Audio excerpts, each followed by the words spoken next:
2008 সালের কথা। আমি তখন ক্লাস 9-এ পড়ি। আমার নাম ইভা। পরীক্ষার পর লম্বা ছুটি পড়েছিল, তাই আম্মুর সঙ্গে নানার বাড়ি গিয়েছিলাম সিরাজগঞ্জের এক প্রত্যন্ত গ্রামে।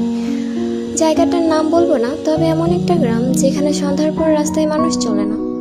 নানার বাড়িটা অনেক পুরনো, প্রায় 80-90 বছরেরও বেশি হবে।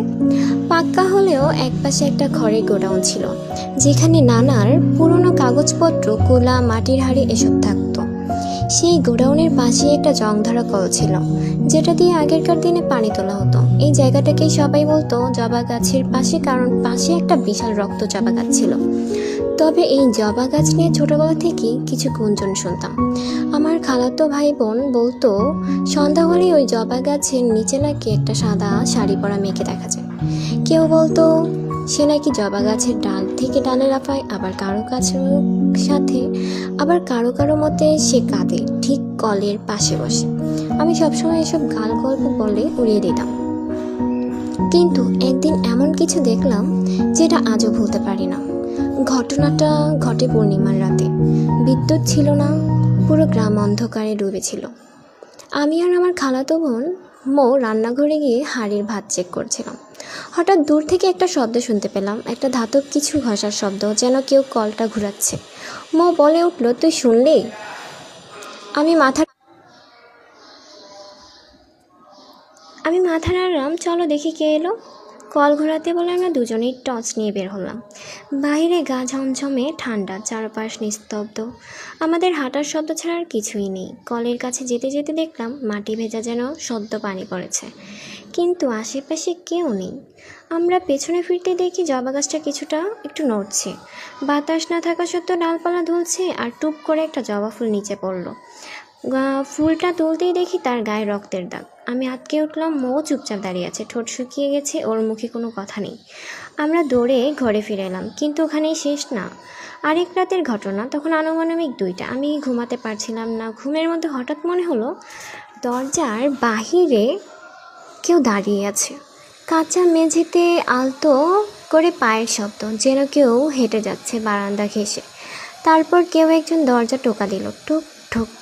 আমার গলা শুকিয়ে গেছে। আমি উঠে বসলাম। দরজা খোলার মতো সাহস নেই। মৌ পাশেই ঘুমাচ্ছে। আমি ওকে জাগালাম না। চোখ বড় বড় করে দরজার দিকে তাকিয়ে রইলাম। আবার টোকা পড়লো, এবার একটু জোরে। আমি দরজার নিচে ফাঁক দিয়ে বাইরে তাকালাম। প্রথমে কিছু দেখিনি, কিন্তু একটু পরে একটা পায়ের আঙ্গুল দেখতে পেলাম। না সাধারণ পা, না সাদা মাটি মাখা নখ, লম্বা আর সাদা শাড়ির আড়ালে ঢাকা পা। হঠাৎ করেই সেটা অদৃশ্য হয়ে গেল। আমি কাউকে কিছু বললাম না, ভাবলাম হয়তো ঘুমের ঘরে ভুল দেখেছি। কিন্তু ঘটনা আসলেই ভয়ঙ্কর হতে লাগলো।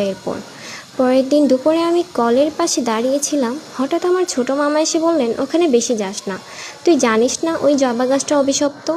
আমি তখন কথার গভীরে যাইনি, কিন্তু জিজ্ঞেস করলাম, অভিশপ্ত মানে? মামা বললেন, এই গাছটার নিচে আজ থেকে প্রায় 30 বছর আগে একজন নববধূ বিষ খেয়ে মারা যায়। বরপক্ষ ওকে বিয়ে করে এনে সেদিনই দাবি তোলে 5 ভরি সোনা লাগবে। মেয়েটা পরিবার গরিব ছিল, মেয়েটা কান্নাকাটি করে, কিন্তু কেউ শোনেনি। শেষমেশ এই কলের পাশে এসে বিষ খায়। তখন থেকেই প্রতি পূর্ণিমায় তাকে দেখা যায়। আমি বাকরুদ্ধ। এই মেয়েটাকে তাহলে সেই রাতে এসেছিল। আরেক রাতে আমি ঘরে বসে লেখাপড়া করছিলাম। হঠাৎ দেখি জানালার কাছে কিছু একটা ছায়া পড়েছে। আমি পর্দা সরাতেই দেখি সাদা শাড়ি পরা একজন মেয়ে, মাথা নিচু, চুল সামনে ঝুলে আছে, চোখ দেখা যাচ্ছে না। সে দাঁড়িয়ে আছে জবা গাছের পাশে, তার গলা থেকে রক্ত ঝরছে, কিন্তু সে দাঁড়িয়ে আছে, শুধু তাকিয়ে আছে আমার দিকে। আমি দৌড়ে গিয়ে দরজা আটকে দিলাম। কান্না পাচ্ছিল, শরীর ঘামে উঠল। তারপর আবার সেই শব্দ, ঠোক ঠোক ঠোক। সকালে বিদায় নিয়ে বাড়ি চলে এলাম। আমি আর কখনোই নানার বাড়িতে যাইনি।